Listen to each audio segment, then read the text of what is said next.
함께 읽은 사도행전 9장 1절에서 9절까지 말씀 내용은 율법으로 구원하는 줄을 알고 율법만을 고집하면서 예수를 부인하고 배척하는데 선봉 역할을 하던 사울이 다메섹 도상에서 부활하신 예수를 만남으로 예수를 부인하던 자에서 변하여 도리어 예수를 증거하는 복음의 사도가 되는 계기가 된 바울의 회심 사건을 기록하고 있는 내용입니다. 오늘 이 말씀을 통하여 살펴볼 영적인 교훈의 내용은 하나님의 선하시고 온전하신 뜻을 잘 깨닫고 분별하여 행하는 신앙생활이 되기 위한 교훈의 말씀입니다. 우리가 하나님의 선하시고 온전하신 뜻을 잘 분별하여 깨닫고 행하는 신앙생활이 되려면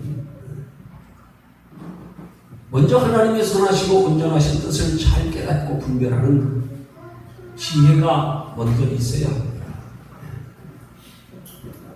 자, 그러면 살펴볼 것은 어떻게 하면 하나님의 선하시고 온전하신 뜻을 우리가 잘 깨닫고 행하여 분별하는 그런 지혜가 있을 수 있을지를 크게 세 가지로 살펴보면서 깨닫는 은혜라는 제목으로 함께 은혜를 나누십니다. 오늘 본문이 시작되는 1절이야 2절의 내용을 보면 사울이 그리스도인들을 핍박하는 일에 얼마나 열정적이었는가를 우리가 기록된 내용을 통해서 알 수가 있습니다. 그는 그리스도인이 있는 곳이라면, 당시에 예수를 믿는 성도들이 있는 곳이라면 어디든 찾아가서 그들을 핍박했습니다. 예루살렘과 유대 지역뿐만이 아니라 심지어는 유대 지역 바깥에 있는 그리스도인들까지도 예루살렘으로 잡아들이기 위해서 대제사장들에게 그들을 잡아들일 고난까지도 요청해서 그렇게 예수 믿는 초대교회 성도들을 잡으러 다닐 만큼 열정적이었습니다. 아마도 사울은 그런 자신의 행동을 하나님께 대한 바른 신앙의 행위로, 하나님이 그런 행위를 대단한 믿음의 행위로 여기시는 줄로 아마 그렇게 알았을 것이라고 생각이 됩니다. 하지만 그런 사울의 행위는 결코 하나님께 대한 바른 신앙에서 비롯된 행동이 아니었다는 사실입니다. 그것은 단지 사울의 신앙 성장의 배경과 그가 받은 그 신앙 교육에서 비롯된, 한마디로 표현하면 신념에 불과한 것이었습니다. 그의 행동은 신앙에 근거한 행동이 아니라 신념에 근거한 행동이란다. 쉬운 말로 표현하면 신앙에 근거한 행동이라고 하는 것은 하나님의 뜻에 맞는 행동일 때, 하나님의 말씀에 부합되는 행동일 때 그걸 신앙에 근거한 행동이라고 하는 거예요. 그런데 사울이 자기 딴에는 하나님을 기쁘시게 하며 그것이 하나님의 뜻이라고 여겨서 당시의 초대교회 성도들을 잡으러 다닌 것은 그건 하나님의 뜻이 아니기 때문에 그건 신앙에 근거한 행동이 아니라 신념에 근거한 행동이었다고 말합니다. 하나님의 옳다고 여기시는 게 아니라 자기의 옳다고 생각하는 바로 행하는 행동이에요. 그가 만약 하나님께 대한 바른 신앙을 가졌다면 그가 그렇게 하나님의 뜻을 모른 채로, 하나님의 뜻을 고려하지 않은 채로 그렇게 무작위하고 어리석게 행동하지는 않았을 겁니다. 이런 사울의 모습을 통해서 오늘 우리가 교훈받아야 할 것이, 오늘날 많은 그리스도인들이 신앙생활하면서 신앙적인 면에서의 신념과 신앙을 혼돈하며 신앙생활하고 있을 때가 많다는 사실입니다. 자기 딴에는 그것을 하나님의 뜻으로 알고 그것이 하나님이 기뻐하시는 일인 줄로 알고 자기 딴에는 신앙으로 하는 행동이라고 하는데 실질적으로 보면, 하나님 편에서 보면 신앙의 행동이 아닌 것들이 많단 말입니다.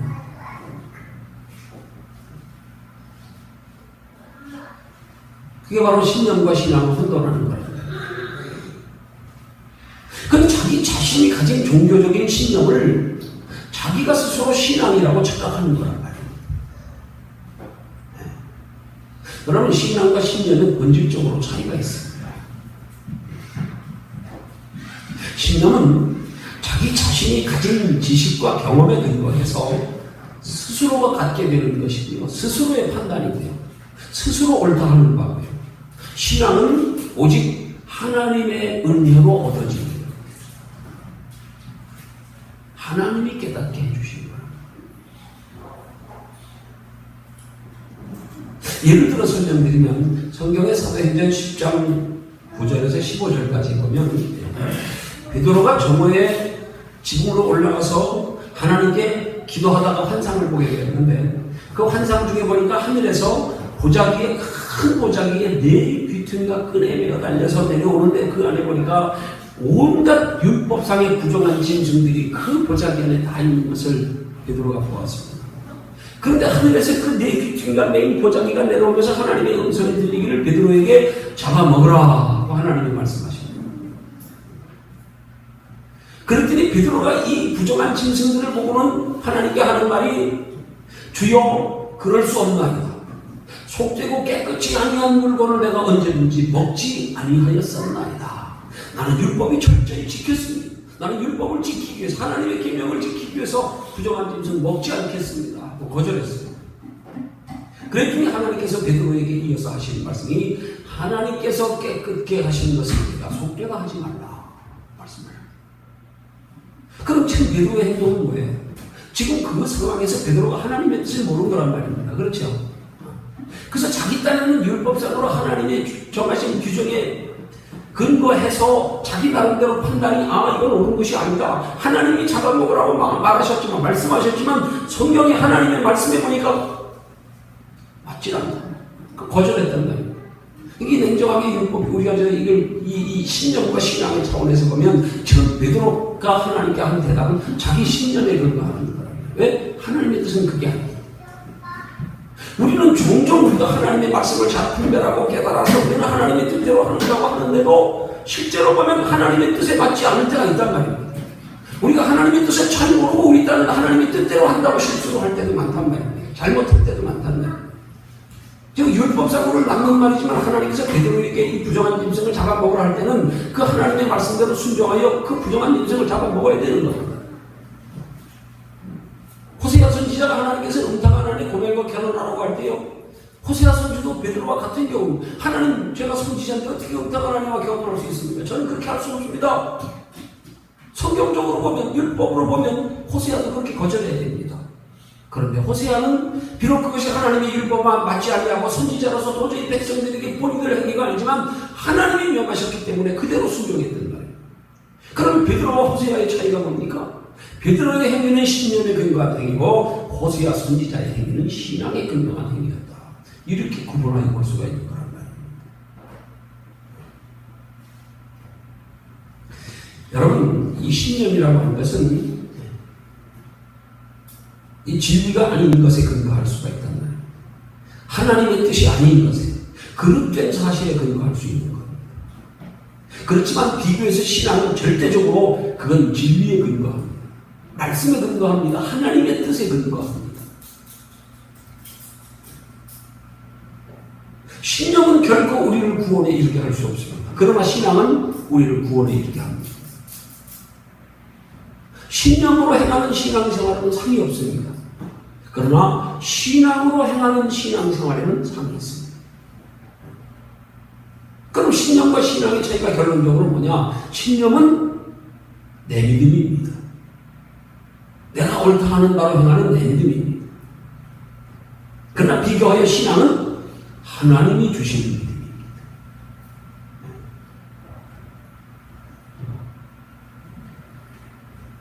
우리 행하는 신앙생활이 신념으로 하는 신앙생활이 아니라 신앙으로 하는 신앙생활이 되기 위해서는 자신의 경험과 지식에 근거하여 자의적으로 하는 신앙생활이 아니라 오직 하나님의 은혜로 말미암아 성령의 조명하심을 힘입어 진리를 깨닫고 행하는 신앙생활이 되어야 합니다. 그래야 하나님께 인정받는 신앙생활이 됩니다. 그래야 그 행위를 통하여 하나님 앞에 구원받고 상받는 신앙의 행위가 되는 겁니다. 근데 우리가 이런 하나님의 뜻을 바르게 깨닫지 못하면 그건 우리가 하나님의 뜻을 행한다고 하면서도 내 뜻대로 행하는 것이 된다. 그게 하나님의 뜻인 줄 알고요. 오늘 본문에 나타난 그가 다메섹 도상에서 비치신 주님을 만나기 전에 변화되기 전에 사울의 모습처럼요. 자기 딴에는 그것이 율법으로 볼 때 아니거든요. 자기 딴에는 그것이 하나님이 기뻐하시는 뜻이라고 생각했기 때문에 예수 믿는 사람들을 잡으러 다닌 겁니다. 깨닫지 못해서 사울이 자기 뜻대로 하는 거란 말이에요.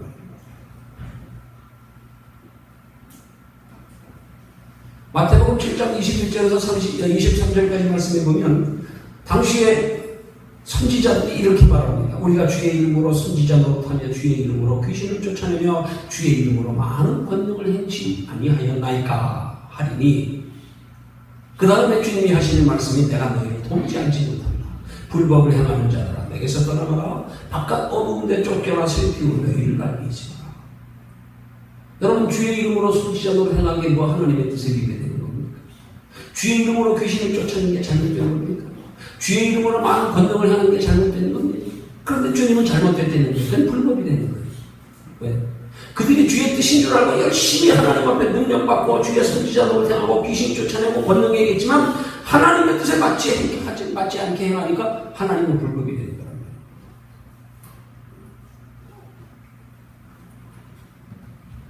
정말 우리가 이 하나님의 뜻을 잘 분별하지 않으면, 우리가 하나님의 뜻대로 행하는 것을 정말 우리가 영적인 거룩한 두려움으로 날마다 나를 돌아보고 살피면서 혹시 이것이 내 뜻대로 행하는 것은 아닐까? 내 뜻은 내 딴에나 하나님 앞에 잘한다고 하는데 혹시 하나님의 뜻을 거스르는 건 아닐까? 혹시 내가 하나님의 뜻을 이루는데 방해가 되는 것은 아닐까? 이런 거 우리 진짜 한번 진지하게 생각하면서 거룩한 두려움으로 우리가 신앙생활을 해야 됩니다. 나중에 하나님 앞에 가면 이제 기회가 없는 거야. 그때 끝났어. 아이고야, 몰랐네. 내가 이럴 줄 알았으면. 후회도 늦었던 거야. 이미 때는 늦었어요. 마치 열천 예비일처럼. 우리가 신앙생활하면서 내 딴에는 잘한다고 하면서 하나님의 뜻을 알지 못해서, 분별하지 못해서 하나님 보시기에 잘 못하는 일이 없게 해야 된다는 거예요. 그래야 우리가 하나님 앞에 상 받는 데 지장하지 않는다. 이 땅에서도 하나님 앞에 인도와 복을 받고 사랑받고 복을 받는데 지장받지 않는단 말입니다. 일상적인 예로 말씀드립니다. 보편 우리가 살면서 내 중심의 삶을 사는 사람들은 남의 말을 잘 안 듣잖아요. 그걸 좋은 말로 표현하면 주관이 유명한 사람이라고 말합니다. 또 좀 표현을 좀 다르게 표현하면 고집이 센 사람이다, 그렇게 말하기도 합니다. 남의 말 안 듣습니다. 오직 자기 옳다는 말만 합니다. 자기 생각만 옳다고 주장하는 사람입니다. 자기 주장이 강한 사람입니다.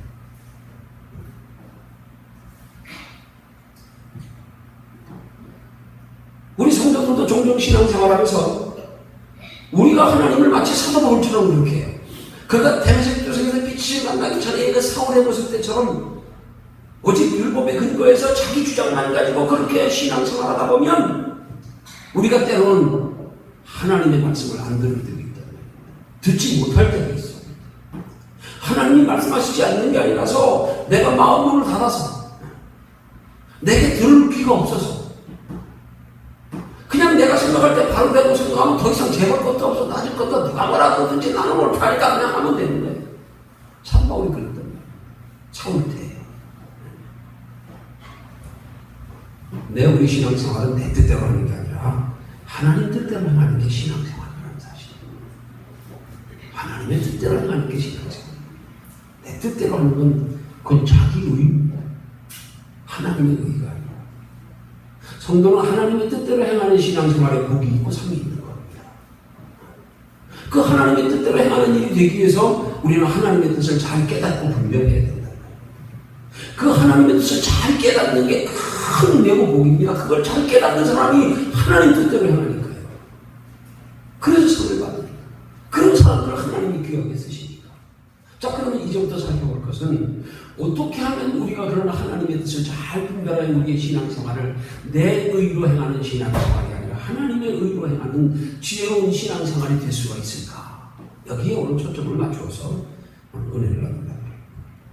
자, 첫 번째로 하나님이 내게 깨닫게 하시는 지혜를 주셔서 잘 깨달아 하나님의 기뻐하시는 뜻대로 행하는 신앙생활이 되기 위해서 첫 번째는 우리가 무슨 일이든지 항상 하나님 편에서 나를 돌아볼 줄 알아야 된다는 사실입니다. 무슨 일에서든지 그것이 좋은 일이든 나쁜 일이든 내게 좋은 일로 결과가 나타났든 그렇지 않은 일로 원치 않는 일로 나타났든 우리는 거기서 하나님 편에서 나를 바라볼 줄 알아야 된다. 이런 일들이 하나님 편에서 볼 때에 왜 하나님이 내게 이런 일이 있게 하셨을까? 여기에 무슨 하나님의 뜻이 있을까? 이걸 통해 하나님은 무엇을 내게 깨닫기를 원하고 계실까? 무슨 이유에서든지 항상 하나님 편에서 돌아보고 생각할 줄 알아야 된다. 그걸 다른 말로 표현하면 나도 나를 판단치 않는 겸손이란 말이야.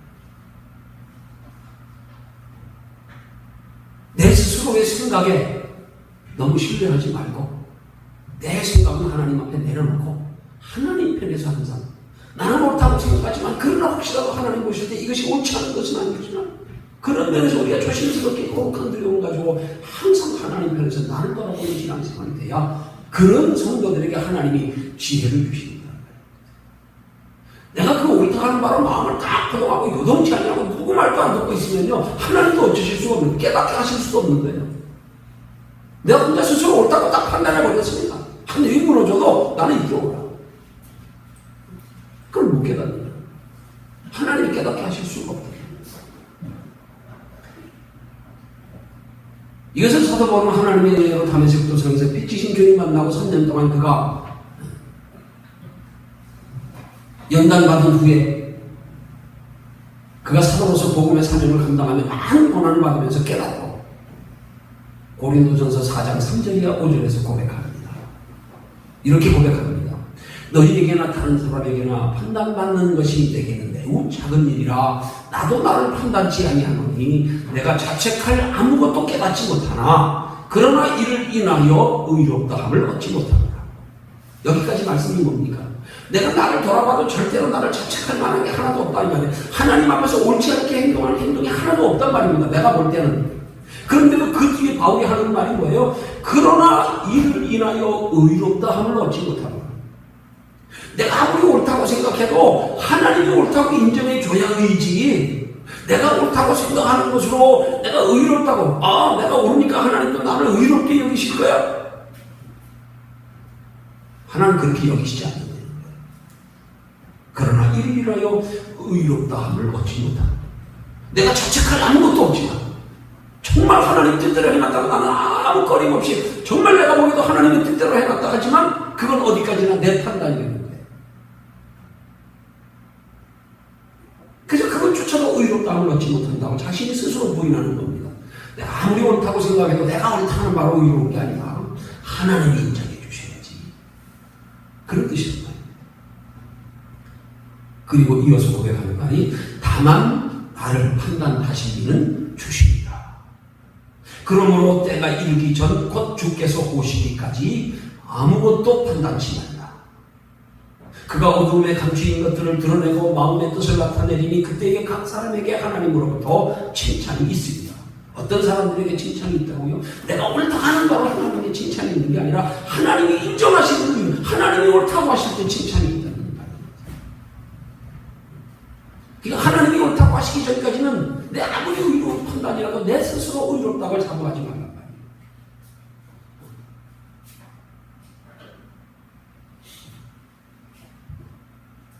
여러분 자기 주관 없이 다른 사람의 말을 잘 듣는 사람을 우리는 흔히 그렇게 말하죠. 사람 귀가 얇은 사람이라고 그러잖아요. 귀가 얇은 사람이라고. 이 말은 우리가 깊이 생각해 봐야 돼. 그 주대없는 사람이에요. 귀가 얇은 사람이 별로 보면 좋지 않아요. 행동이 사려 깊고 그렇지 못해요. 신중하지 못해요. 귀가 얇은 사람들 보면. 그런데 보십시오. 그 사람에 대하여 귀가 얇으니까 그런 거예요.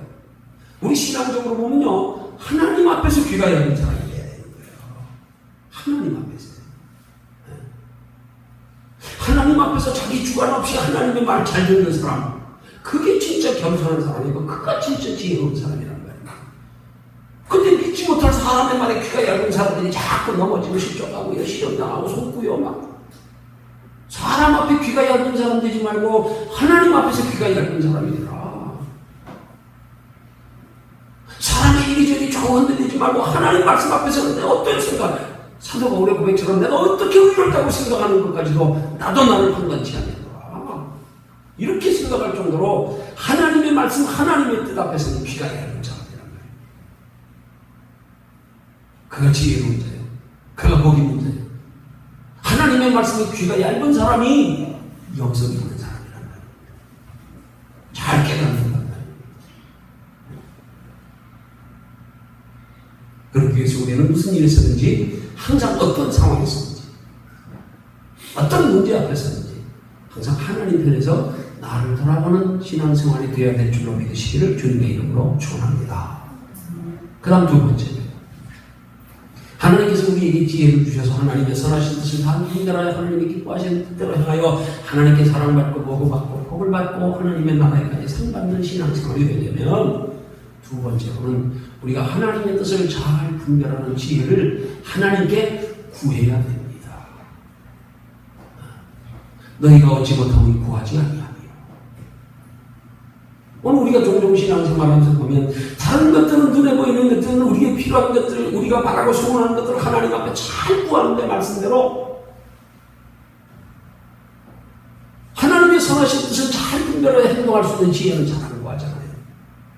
굉장히 중요한 건데 그걸 잘하는 거 하잖아요. 하나님께서 내게 지혜를 주셔서 하나님의 선하신 뜻을 잘 분별해 할 수 있는 지혜를 하나님 앞에 구해야 됩니다. 간절히 구해야 돼요.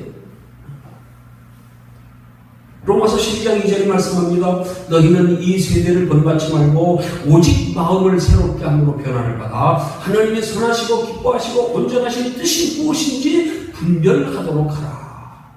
여러분 어떻게 하면 우리가 분별할 수 있습니까? 우리 지혜 가지고 분별 못합니다. 여기 하나님의 선하시고 기뻐하시고 온전하신 뜻이 무엇인지 분별하도록 하라는 말을 정확히 표현하면 하나님 앞에 분별하기 위해서 기도로 구하려는 뜻입니다. 왜? 우리 지혜로 분별이 안 되기 때문에 하나님이 분별할 수 있는 지혜를 주셔야 되죠. 그럼 하나님이 어느 때 그런 하나님의 선하시고 온전하신 뜻을 분별할 수 있는 지혜를 주시느냐? 구할 때 주신단 말이에요. 구할 때.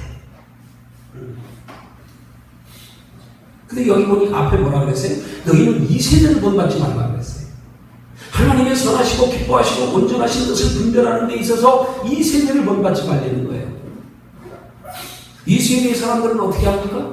하나님의 뜻을 본받기 위해서 하나님 앞에 지혜를 구하지 않냐고. 마치 세상 사람들 보면은요, 누구한테 구하 오직 자기 지식, 자기 지혜, 자기가 궁리해가지고 연구하고 머리 짜내가지고 하는 그런 세대를 본받지 마라. 하나님의 뜻은 세상 사람들처럼 그렇게 자기 노력, 자기 지혜, 자기 수다 그렇게 궁리해가지고 얻는 게 아니라 하나님의 지혜는. 하나님의 지혜를 분별하는 걸 세상 지식에 의존하지 말라. 내 지식에 의존하지 말란 말입니다. 그게 이 세대를 본받지 말라는 거예요. 지혜를 구하는 자세에 있어서. 지혜를 얻기 위해서, 분별하기 위한 지혜를 얻기 위해서 내가 자꾸 궁리해서 얻으려고 하지 마라. 세상 사람들처럼 하나님께 지혜를 구하려 얻으라는 말입니다. 하나님, 내게 하나님의 뜻을 잘 깨닫는 지혜를 주시옵소서. 하나님이 기뻐하시는 신앙생활이 어떤 것인지를 깨달아 하는 지혜를 주시옵소서. 이걸 구하란 말입니다. 종종 우리가 돌아보는 신앙생활에서 우리가 한번 옳다고 생각하면 거기에 대한 하나님의 뜻을 냉정히 돌아보지 않냐고 그냥 내 뜻대로 내 지혜 가지고 그냥 마치 사도 바울처럼 싸울 때처럼 내가 옳다고 할 거라 이게 하나님이 기뻐하시는 거야. 자기 간에는 아주 최고로 신앙생활 잘하는 사람, 율법을 자기만큼 철저히 지키는 사람 없다. 이런 자부심을 가지고 있는데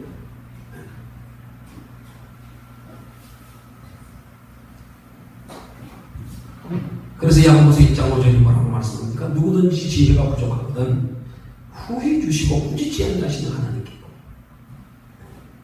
모든 사람에게 후히 주시고 꾸짖지 아니하시는 하나님. 뭔 지혜를 구하라고 말씀하는 겁니까? 세상 지혜가 아니라 하나님의 뜻을 잘 분별하는 영적 지혜, 그걸 구하라는 겁니다.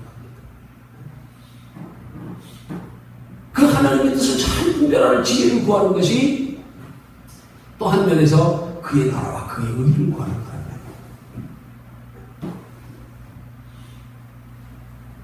그렇게 우리가 하나님께 기도로 지혜를 구하여 행하는 것이 내 의로 하는 신앙생활이 아니라 하나님의 의로 하는 신앙생활인 겁니다.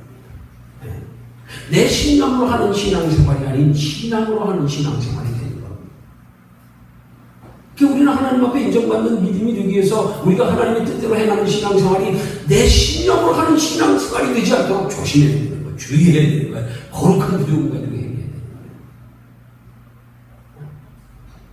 그렇게 우리는 더더욱 하나님 앞에 지혜를 구해야 된다. 아무리 내가 옳다 해도 하나님이 보시기에 옳지 않은 건 아니란 말이에요. 그때 따라서 하나님의 뜻은 달라지기 때문에. 호세아 선지자가 은탕한 하나님과 결혼하는 하나님의 뜻이라고 모든 선지자는 다 은탕한 하나님과 결혼해야 됩니까? 아니잖아요. 그때 하나님의 뜻은 달라진단 말이에요. 그때 그때그때 사람 따라서, 사령 따라서, 상황 따라서 하나님이 우리에게 가르쳐 주시는 하나님의 분별하여 하나님 뜻대로 행할 바른 뜻인 무언가를 우리는 항상 주님께 구해야 된다는 말입니다. 그래서 어떤 고백 중에서 움직이는 게 되면 안 된다. 하나님이 기뻐하실까 이 상황에서. 호세아 선지자에게는 음탕한 하나님과 결혼하는 게 하나님의 뜻이에요. 거기에 순종하는 게 하나님의 의입니다.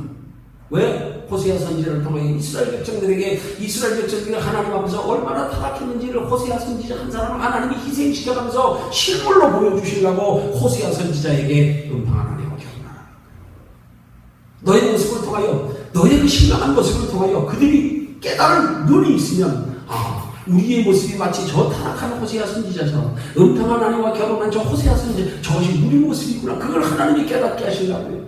호세아 선지자를 희생시킨 겁니다. 호세아 선지자는 그 하나님의 의도를 알았기 때문에 순종하여야 했지요. 그 하나님의 의도를 몰랐더라면 순종 못했을 겁니다. 그러면 선지자는 못하잖아요. 그때부터는 선지자 아니잖아요.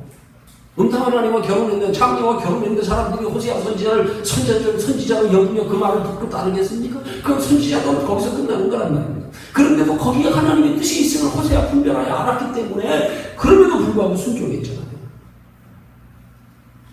오늘 우리 신앙생활도 그때 하나님의 선하시고 기뻐하신 뜻이 무엇인지, 나를 나가게 이 세상 이 상황에서 하나님이 원하시는 게 무엇인지 이걸 그때 깨닫는 지혜가 필요하다. 그래서 우리는 날마다 하나님 앞에 무슨 일이든지 기도를 해야 되는 거란 말입니다.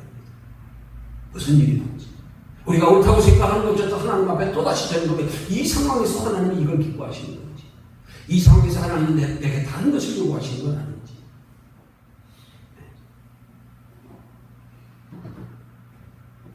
오늘 저와 여러분들이 그렇게 하는 신앙생활을 하기 위해서 날마다 우리의 삶 속에 모든 직면하는 분들이 하나님의 지혜로 그때그때 하나님의 뜻에 맞는 행동, 신앙생활 결정이 되기 위해서 우리가 삶의 생활 속에서 하나님의 지혜를 구하는 저와 여러분들이 되시기를 주님의 이름으로 축원합니다. 그 다음 마지막 세 번째로 하나님께서 나를 깨닫게 해주시도록 내게 지혜를 주셔서 하나님의 기뻐하시고 성하신 뜻을 따라 행하는 그런 복된 신앙생활이 되기 위해서 세 번째는 날마다 말씀의 거울에 나를 비추어 봐야 한다는 사실. 이 날마다 하나님의 말씀에 나를 비추어 보는 걸 아주 쉬운 말로 표현하면 우리는 날마다 하나님의 말씀을 읽기를 부지런히 해야 된다는 사실입니다. 여러분, 하나님의 말씀을 성도가 부지런히 열심히 많이 날마다 읽는 것은요, 이건 성경이 하나님이 율법으로 명하신 말씀입니다. 지금도 이스라엘 백성들이 하나님의 말씀이 율법을 얼마나 철저히 지키고 있습니까? 얼마나 철저히 지키고 있습니까? 하나님이 이 하나님의 말씀을 이스라엘 백성들이 부지런히 상고하라고 율법으로 명하신 말씀이 신명기 6장 6절에서 9절에 나옵니다. 내가 오늘날 네게 명하는 이 말씀을 너는 마음에 새기고 네 자녀에게 부지런히 가르치며 집에 앉았을 때든지 길을 갈 때든지 누워있을 때든지 일어날 때든지 이 말씀을 강론할 것이며 너는 또 그것을 내 손목에 매어 기호를 삼으며 내 미간에 붙여 표로 삼고 또 내 집 문설주와 바깥문에 기록할지니라. 들락날락하는 출입구에조차도 하나님의 말씀을 거기다가 기록하라고 했어요. 들락날락하면서도 하나님의 말씀을 봐라. 문 열면서도 하나님의 말씀을 보고 문 닫으면서도 하나님의 말씀을 봐라. 손목에 매어가지고 기호를 삼아라. 수시로 하나님의 말씀 보라고 시계 보듯이요. 심지어는 이마에까지 붙이라고 했어요. 이마에까지. 그렇게 이스라엘 백성들이 하나님의 말씀을 열심히 살필 것을 하나님이 율법으로 말씀하고 있다는 사실. 오늘 우리가 하나님의 말씀을 우리가 날마다 묵상하고 하는 것이 그렇게 귀한 거라고요. 신약시대 와서 이 하나님의 말씀을 묵상하고 우리는 뭐라고 말합니까? 큐티라고 말하죠. 영어로 큐티하는 말은 quiet time. 이 단어의 뜻이 뭐냐면 그 영어의 단어대로 번역하면 그냥 조용한 시간이라는 뜻입니다. 조용한 시간. 이 같은 의미로 사용하는 말을 우리말하면 묵상이라고 말합니다. 한문의 묵상이라는 단어가 조용한 묵자에다가 생각할 상자입니다. 조용히 생각하라. 뭘 조용히 생각하라는 말씀이냐? 하나님의 말씀을 조용히 생각. 그러니까 이 큐티 타임이라고 하는 거예요.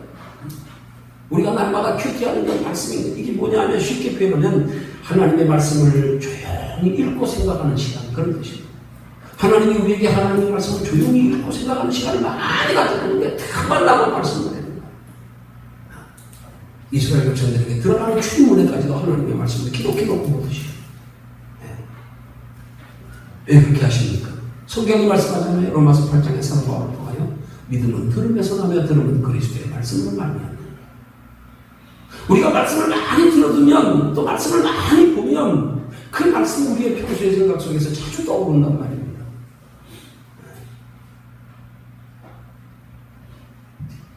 때로는 우리가 말씀을 묵상하다 보면 말씀 묵상할 때도 하나님이 깨닫게 하시고 주의 종들에게 설교 준비할 때 하나님이 그때 말씀을 깨닫게 하실 때가 정말 많습니다. 진짜 그렇게 말씀을 깨닫게 하시지 않고 말씀이 생각나지 않게 하면 설교 말씀 준비하기 진짜 힘듭니다. 그 해당되는 말씀들이 즉각 떠올라요. 아, 어디에 무슨 말씀 떠오르긴 하는데 성경 구절이 생각할 때는 그때는 또 사전 들어가서 찾아요. 인터넷 들어가서 단어치고 들어가서 찾아요. 빠르니까 하나님의 말씀이 떠오르는데 몇 장 몇 절을 제시하지 못할 때는 찾아보고요. 그 말씀의 뜻이 뭔지를 모를 때는 또 그 말씀 가지고 사전적으로 성경 사전도 찾아보고요. 원문도 찾아보고요. 그게 다 어디서부터 하나님의 말씀이 거기에 해당되는 것이 딱 떠오를 때 찾아내는 거예요. 그러기 위해서는 평소에 많이 읽어둬야 되는 말입니다. 마치 컴퓨터에다가 그냥 전부 다 오만 정보를 다 저장해놨지만 우리가 그걸 다 기억 못하지 않습니까? 그러나 필요할 때 치고 들어가면 저장해놓은 것들이 다 나오듯이 우리가 그래서 평소에 하나님의 말씀을 많이 묵상해야 되고 그 말씀에서 믿음이 생기고요. 그 말씀에 때로는 우리의 상황에 뭔가를 결정해야 될 때 거기에 부합된 말씀이 떠오르게 하고 때로는 우리가 죄 지을 수 있는 상황에서 하나님 때로는 말씀을 생각나게 하셔. 아, 성경에 이러면 안 돼. 하나님은 그렇게 하지 말라 그랬지. 깨닫게 하시고. 그 평소에 말씀을 많이 봐둬야 된단 말입니다. 말씀을 가두는 게 대단히 중요해요. 시편 기자가 말씀을 얼마나 받는지를 시편 119편을 보면 정말 알 수가 있어요. 시편 119편 97절에 보면 내가 주의 법을 어찌 그리 사랑하는지 내가 그것을 종일 묵상하나이다. 종일. 103절에서는 말씀합니다. 주의 말씀에 마시 내게 어찌 그리 단지 내 입에 꿀보다 더하니이다.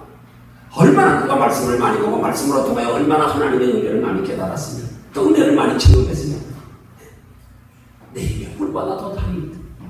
105절에서는 말씀합니다. 주의 말씀은 내 발에 등이요 내 길에 빛입니다. 얼마나 말씀의 소중함을 그가 깨달았어요. 내 인생 길에 인도자가 됩니다. 이 말씀.